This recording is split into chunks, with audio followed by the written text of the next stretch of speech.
Hello मेरे प्यारे दोस्तों, मैं आप सभी का स्वागत करता हूं आपके गुरु चैनल एसपी पे। और मैं आज आप लोग को 3D का फॉर्मूला रिवीजन करवाने जा रहा हूं और बहुत ही अच्छे तरीके से मैं बताऊंगा। मैंने आप लोगों को 2D का फॉर्मूला रिवीजन करवा दिया है, तो अगर आप लोगों ने नहीं देखे हैं तो वो पार्ट 1 आप लोगों को मेंसुरेशन टॉपिक करके अपलोड होगा, तो आप लोग देख सकते हैं और आपको बहुत ही अच्छे तरीके से समझ में आएगा। और उसको देख लीजिए, जिसमें देख लेने के बाद आपको बहुत ही अच्छा कंसेप्ट भी मिलेगा, जिसमें कि मैं आप लोगों को केवल और केवल फॉर्मूला रिवीजन क्लास 10th के बच्चों के लिए बहुत ही इंपॉर्टेंट हो जाता है, जो कि एग्जाम में आप लोगों को डायरेक्टली सूत्र पूछा जाता है।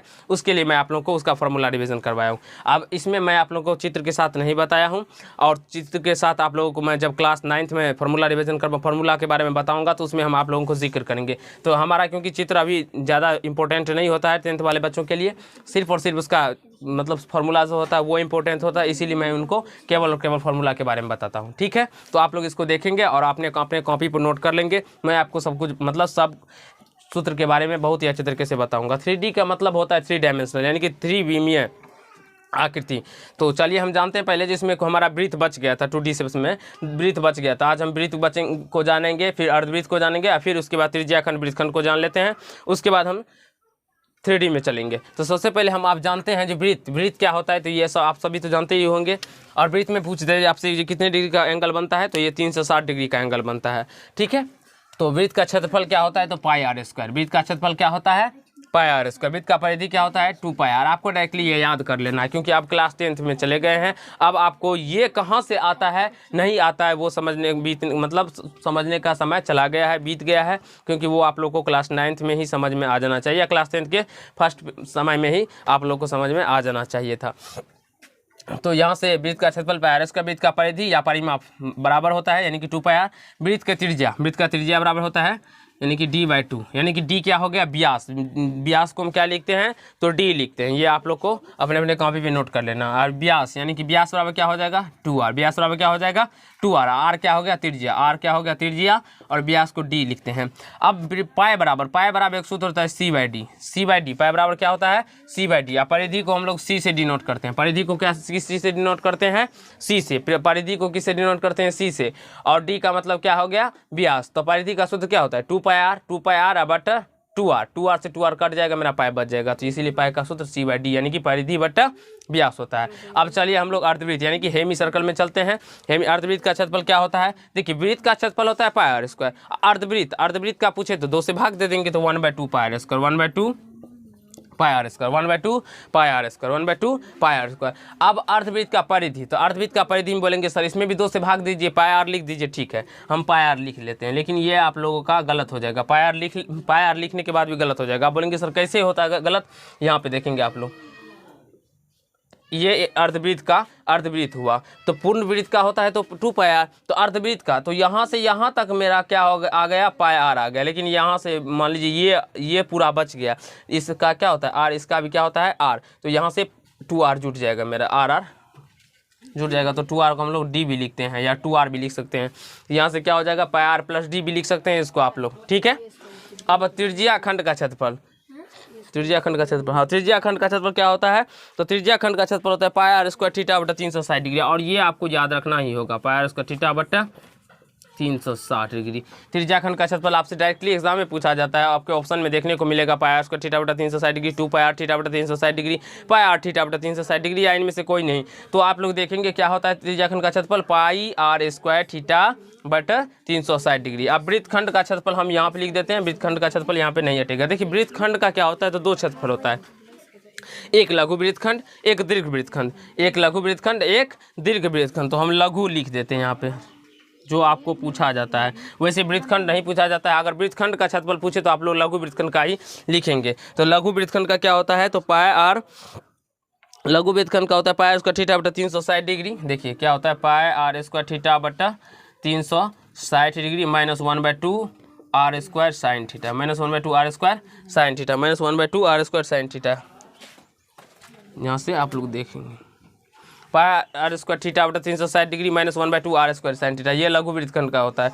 तो ये फिलहाल आप लोगों से नहीं पूछा जाता है। अब साइन थीटा तो आप लोग समझते ही होंगे, कॉस थीटा यहाँ पे थीटा यानी जितने डिग्री का मान होता है वो मान रख के इसका मान निकाला जाता है। तो चलिए हम इसके एग्जाम्पल्स भी करवाएंगे, प्रत्येक सूत्र पर आधारित प्रश्न भी करवाएंगे। यानी कि अगर वृत्त का त्रिज्या दे दिया जाता है, वृत्त का क्षेत्रफल पूछा जाए, वृत्त का त्रिज्या दे दिया जाए, परिमाप पूछा जाए, वृत्त का क्षेत्रफल दे दिया जाता है, वृत्त का परिमाप या परिधि पूछा जाए, उस प्रकार के भी प्रश्न हम आप लोगों को करवाएंगे इसी पार्ट में।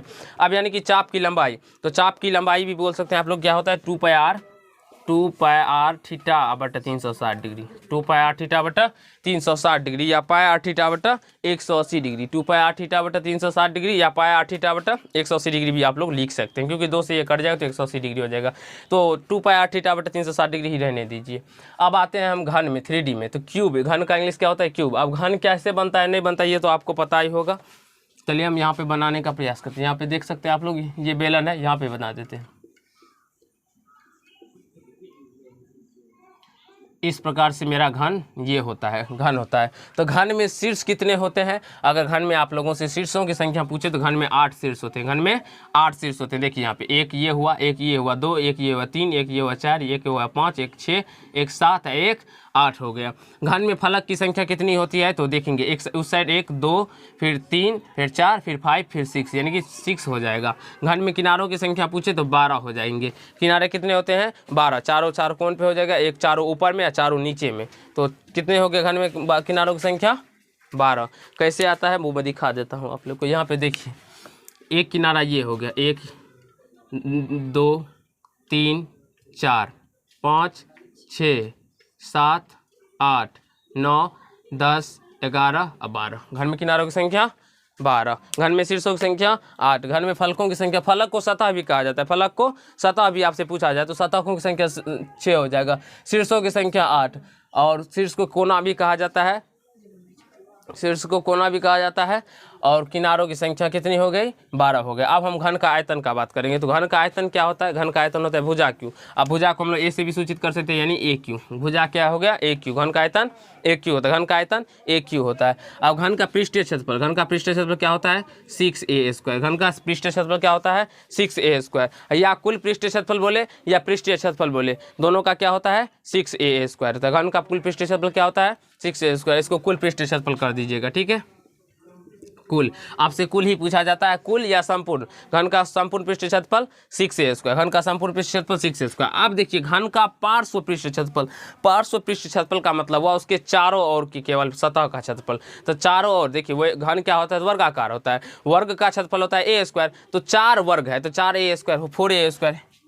घन का पार्श्व पृष्ठीय क्षेत्रफल क्या हो जाएगा 4a²। और ये बहुत बार एग्जाम में पूछा भी गया है और बहुत सारे बच्चे गलत करके आ जाते हैं। तो अगर घन का आपसे पार्श्व पृष्ठीय क्षेत्रफल पूछे तो 4a², घन का पृष्ठीय क्षेत्रफल 6a², घन का कुल पृष्ठीय क्षेत्रफल 6a²। घन का विकर्ण क्या हो जाएगा, घन का विकर्ण होता है d बराबर, घन का विकर्ण को हम लोग d बोलते हैं। और ये क्या होता है तो √3a हो जाएगा, √3a। वर्ग का विकर्ण होता है √2a, घन का विकर्ण क्या हो जाएगा √3a। अब यहाँ से घन का किनारा, किनारा को हम लोग a बोलते हैं, किनारा को a बोलते हैं, तो ये क्या हो जाता है d/√3 होता है। घन का विकर्ण किनारा बराबर क्या हो जाएगा d/√3। और सारे प्रश्न आपके एग्जाम में पूछे जाते हैं तो इसको आप लोग को याद करना ही पड़ेगा, याद कर लीजिए, क्योंकि आप कोई जादू तो है नहीं जो मैं आप लोग को जादू दे दूंगा तो आप लोग आपको याद हो जाएगा, या कोई ऐसा मंत्र है जो बता दूंगा तो आपको 5 बार पढ़ लेने से याद हो जाएगा। नहीं, ऐसा नहीं होगा। आप लोग जब तक पढ़ेंगे नहीं, याद नहीं करेंगे तब तक नहीं हो सकता है। अब देखिए घनाभ का आयतन, क्यूबिड में चलते हैं। घनाभ का आयतन में क्या होता है, घनाभ का आयतन होता है LBH यानी कि लंबाई गुना चौड़ाई गुना ऊंचाई। घनाभ का आयतन क्या होता है लंबाई गुना चौड़ाई गुना ऊंचाई। अब घनाभ का कुल पृष्ठीय क्षेत्रफल, घनाभ का कुल पृष्ठीय क्षेत्रफल क्या होता है 2 × LB + BH + HL। ये घनाभ का कुल पृष्ठीय क्षेत्रफल होता है 2 × LB + BH + HL। 2 × LB यानी कि लंबाई चौड़ाई प्लस चौड़ाई ऊंचाई प्लस ऊंचाई और लंबाई, ये होता है घनाभ का कुल पृष्ठीय क्षेत्रफल। अब कैसे होता है उसके डिस्कस में अब हम लोग नहीं रह गए हैं। अब हमको क्या होता है वो सीखना है। अब कैसे होता है वो हमें क्लास 9 क्लास 8 तक में ही सीख जाना चाहिए था। अगर नहीं सीख पाए हैं तो वो गलत बात है। और आप लोग अगर बोले वैसे क्लास 9 का जब पार्ट अपलोड होगा क्षेत्रमिति के मेंसुरेशन में तो उसमें आप लोगों को कैसे होता है नहीं होता है वो सभी आपको डिटेल में बताया जाएगा। अब फिलहाल यहाँ पे सीखिए। तो घनाभ का विकर्ण क्या होता है √2 L square plus B square plus H square. और इसमें भी बताया गया है, जिसमें कि क्लास 10th वाले बच्चों को बताया गया है, लेकिन उसका वीडियो हम नहीं बना पाए थे, इसी की वजह से आप लोग को नहीं मतलब अपलोड मिला होगा वीडियो। अरे बताए हैं ना तुम लोगों को इस प्रकार से, जैसे कि एल बी इसका होता है, फिर इसका बी एच होता है, बताए ना। अब यहाँ पे देखेंगे तो ये तो इसका सूत्र हो गया चाप की, यानी कि लघु वृत्तखंड का क्षेत्रफल पाई r square theta society -1/2 r square sine theta, ये इसका हो गया। अब हम जानेंगे सिलेंडर यानी कि बेलन। बेलन क्या होता है? 3D यानी कि 3D शेप्स है, 3 डायमेंशनल शेप्स है, यानी कि 3 आकृति है। आप देखिए बेलन का आयतन, तो बेलन का आयतन क्या होता है? तो ये आपको याद रखना होगा पाई आर स्क्वायर। अच्छा, जैसे हमको याद है उसी प्रकार से आप लोग को भी याद रखना होगा, जो बेलन का आयतन पाई आर स्क्वायर। आपसे पूछा बेलन का आयतन, आपसे बहुत बार एग्जाम में पूछा जाता है। त्रिज्याखंड का क्षेत्रफल, वृत्तखंड का क्षेत्रफल बार बार एग्जाम में आते हैं। और आप लोग को अब कितने ऑब्जेक्टिव पूछे जाते हैं, जो अगर आप लोग ऑब्जेक्टिव ही बना लेंगे सही सही तो आपको पूरा मार्क आ जाएगा और आप लोग पास हो जाएंगे और एक अच्छे नंबर से पास हो जाएंगे। तो आपको सूत्र याद रखना होगा, बेलन का पृष्ठ क्षेत्रफल तो 2 पाई आर एच, बेलन का पृष्ठ क्षेत्रफल 2 पाई आर एच, बेलन का कुल पृष्ठ क्षेत्रफल। और बेलन का कुल पृष्ठ क्षेत्रफल क्या होता है? तो देख सकते हैं आप 2 pi r into r plus h या एच प्लस आर, आप जो बोलना चाहते बोल सकते हैं। बेलन का कुल पृष्ठ क्षेत्रफल क्या होता है? 2 pi r into r plus h हो जाएगा। बेलन का कुल पृष्ठ क्षेत्रफल 2 pi r into r plus h हो जाएगा। ठीक है, अब यहाँ से शंकु देखिए बेलन कैसे बनता है। यहाँ पे देखिए बेलन इस प्रकार से बेलन बनता है, ये त्रिज्या होगा, ये इधर से इधर, और ये ऊंचाई इसका हो गया, ये आर हो गया, ये आर हो गया। बेलन इस प्रकार से बनता है। अब शंकु, शंकु देखिए शंकु इस प्रकार से बनता है। आप लोगों ने मतलब होली के टाइम में एक इस प्रकार से टोपी पहना होगा, वही होता है शंकु, वो शंकु के ही आकार का होता है। और ये क्या हो जाता है? तिर्यक ऊंचाई हो जाता है, ये ऊंचाई हो जाता है और ये आर हो जाता है। तो तिर्यक ऊंचाई बराबर क्या होता है वो एग्जाम में उतना ज़रूरी नहीं होता है, पूछा जाता है, बस आपको याद रखना है। हाँ, जब आप लोगों को मैं इसका प्रश्न करवाऊँगा तब पूरा डिटेल में बताऊँगा, जिसका प्रश्न में कैसे इसको सॉल्व करेंगे, कैसे इसका बनाते हैं। तो शंकु का आयतन क्या होता है? 1/3 pi r square h, 1/3 pi r square h. शंकु का पृष्ठ क्षेत्रफल क्या होता है? शंकु का पृष्ठ क्षेत्रफल होता है पाई आर एल। शंकु का पृष्ठ क्षेत्रफल क्या होता है? Pi R L. कैसे होता है वो भी बता दूंगा। शंकु का कुल पृष्ठ क्षेत्रफल क्या होता है? Pi r into r plus l. इसको आप लोग पहले भी लिख सकते हैं, एल को पहले भी लिख सकते हैं और आर को बाद में भी लिख सकते हैं, कहीं से कोई प्रॉब्लम नहीं है। डिपेंड पड़ता है आप लोग किस प्रकार लिखना चाहते हैं। तो चाहे पाई आर एल प्लस आर लिखे या पाई आर प्लस एल लिखे, बात इक्वल टू बराबर होगा। अब गोला में हम लोग जानेंगे जो गोला का आयतन और कुल पृष्ठ क्षेत्रफल, जो उसके इंपॉर्टेंट फैक्ट होते हैं वही मैं आप लोगों को बताता हूँ। तो गोला का आयतन क्या होता है? तो गोला का आयतन होता है 4/3 पाई आर क्यू। गोला का आयतन होता है, इसमें एच नहीं होता है, ये इसमें ऊंचाई नहीं होती है। गोला का आयतन होता है 4/3 पाई आर क्यू। ये हो गया मेरा गोला, यहाँ पे बिंदु दे दीजिए और इसको इस प्रकार से कर दीजिए। आप लोग तारभुज को देखे होंगे, तारभुज को मस्क मेलन यानी कि वाटरमेलन, इस प्रकार से जितने भी होते हैं वो क्या हो गया? मेरा गोला हो गया। या फुटबॉल भी आप लोग देख सकते हैं इस प्रकार से, तो फुटबॉल भी हो गया गोला यानी कि स्फीयर। गोला का आयतन क्या होता है? 4/3 पाई आर क्यू। गोला का आयतन 4/3 पाई आर क्यू। गोला का कुल पृष्ठ क्षेत्रफल या पृष्ठीय क्षेत्रफल दोनों सेम होता है, यानी कि बराबर होता है 4 पाई आर स्क्वायर। गोला का क्या हो जाएगा? कुल पृष्ठ क्षेत्रफल या संपूर्ण पृष्ठ क्षेत्रफल या पृष्ठीय क्षेत्रफल आपसे पूछा जाए तो 4 पाई आर स्क्वायर। तो गोला का दोनों चीज़ आप लोग यहाँ पे लिख भी लेंगे, जो संपूर्ण पृष्ठ क्षेत्रफल, संपूर्ण यानी कि संपूर्ण सॉरी पृष्ठीय क्षेत्रफल, पृष्ठीय क्षेत्रफल आपको याद नहीं रहेगा, आप लोगों को कन्फ्यूजन होता है जो क्या होता है नहीं होता है, तो इसलिए आप लोग यहाँ पे लिख लेंगे पृष्ठीय क्षेत्रफल। कुल हटा दीजिएगा, गोला का पृष्ठीय क्षेत्रफल 4 पाई आर स्क्वायर। ठीक है, अब हम अर्धगोला यानी कि हेमीस्फीयर का बात करने वाले हैं। अर्धगोला इसी को आधा कर दीजिएगा, काट दीजिएगा ऊपर से तो आधा हो जाएगा और ये इसकी त्रिज्या हो जाती है, इसकी त्रिज्या हो जाती है। ठीक है, अब देखिए अर्धगोला का आयतन, अर्धगोला में क्या कीजिएगा? 2 से भाग दीजिएगा तो 2 कट जाएगा यहाँ से, तो क्या हो जाएगा? 2/3 pi r cube, 2/3 pi r cube. अर्धगोला का आयतन क्या हो जाएगा? 2/3 पाई आर क्यू। अर्धगोला का पृष्ठीय क्षेत्रफल, तो पृष्ठीय क्षेत्रफल होता है 2 पाई आर स्क्वायर और कुल पृष्ठीय क्षेत्रफल होता है 3 पाई आर स्क्वायर। अर्धगोला का पृष्ठीय क्षेत्रफल 2 पाई आर स्क्वायर और अर्धगोला का कुल पृष्ठीय क्षेत्रफल क्या हो जाता है?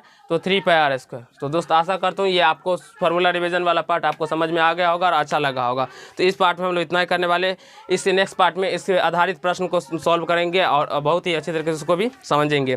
और आपको एग्जाम में पूछते हैं इस पर आधारित प्रश्न तो वो नहीं बनते हैं, लेकिन आज के बाद वो भी प्रश्न बनेंगे उस वीडियो को देख लेने के बाद, जिसमें कि पार्ट 3, पार्ट 4, पार्ट 5 में हम करने वाले हैं। तो धन्यवाद दोस्त, इस पार्ट में हम लोग इतना ही करने वाले, इसके नेक्स्ट पार्ट में उस प्रश्न को आगे के प्रश्न को सॉल्व करेंगे। धन्यवाद।